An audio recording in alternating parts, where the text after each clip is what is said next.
Fungal की बीमारी से लंबे समय तक ग्रसित आमतौर पे सभी लोगों का प्रश्न यही होता है कि डॉक्टर मेरा ये फंगस जड़ से ठीक हो पाएगा या नहीं। तो इस सवाल का जवाब सिंपल यस नो या हाँ ना के तौर पर दे पाना बहुत मुश्किल है, क्योंकि इसमें कई सारे फैक्टर काम करते हैं जो कि किसी भी बीमारी में काम करते हैं। 3 महत्वपूर्ण फैक्टर्स होते हैं: होस्ट यानी कि मरीज खुद, वेक्टर यानी कि बीमारी करने वाला कारक, और तीसरा एनवायरनमेंट या वातावरण। तो फंगस या दाद को भी हम इसी तरह से इन 3 फैक्टर्स के तौर पे समझेंगे। पहला कि जो वेक्टर है या बीमारी का कारक है वो एक इन्फेक्शियस डिजीज़ है, मतलब कि वो संक्रामक रोग है, वह छूने से फैलता है।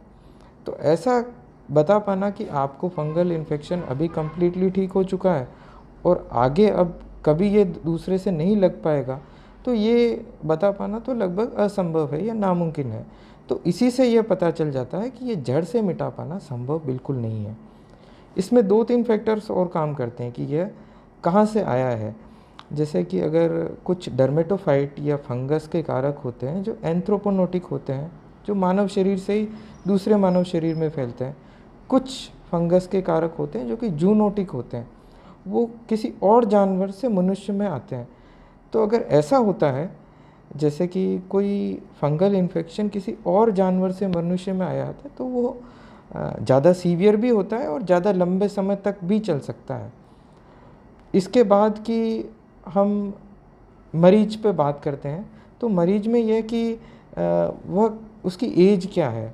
अगर कोई उम्र दराज व्यक्ति हो तो सीधी बात है कि उसमें इम्यूनिटी या रोगों से लड़ने की क्षमता कम होती है, तो उसमें फंगस भी ज़्यादा दिन तक ठहर सकता है।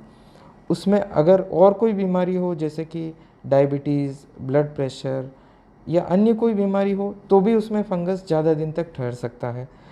वह क्या काम करता है, अगर उनका ऑक्यूपेशन या काम ऐसा है जिसमें बहुत सारी गर्मी, पसीना या हार्ड वर्क शामिल है, तो भी फंगल इन्फेक्शन ज़्यादा दिन तक रुकने की संभावना रहती है। चौथा महत्वपूर्ण कारक यह भी है कि फंगस की जो दवाइयाँ होती है उसका ट्रीटमेंट खर्चीला होता है। तो कई बार पेशेंट 3 दिन या 4 दिन की दवाई ही ले पाता है, तो ऐसे में उसका ट्रीटमेंट भी लंबा खिंच जाता है और वो पूरी तरह से ठीक भी नहीं हो पाता। तीसरा महत्वपूर्ण कारक है एनवायरनमेंट यानी कि वातावरण। हमारे देश में आमतौर पे लगभग मेजॉरिटी ऑफ इंडिया में वातावरण, तापमान भी ज़्यादा है और नमी भी ज़्यादा रहती है। आमतौर पे मानसून के समय में फंगल इन्फेक्शन बहुत ज़्यादा फैलता है। तो अगर आप ऐसे वातावरण में रहते हैं तो सीधी सी बात है कि फंगल इन्फेक्शन ज़्यादा दिन तक रहने की या फिर से होने की संभावनाएं रहती है।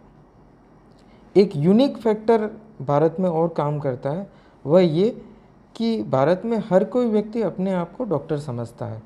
ऐसे में वो कई बार किसी और मरीज को या खुद को भी ट्रीटमेंट सजेस्ट करने लगता है।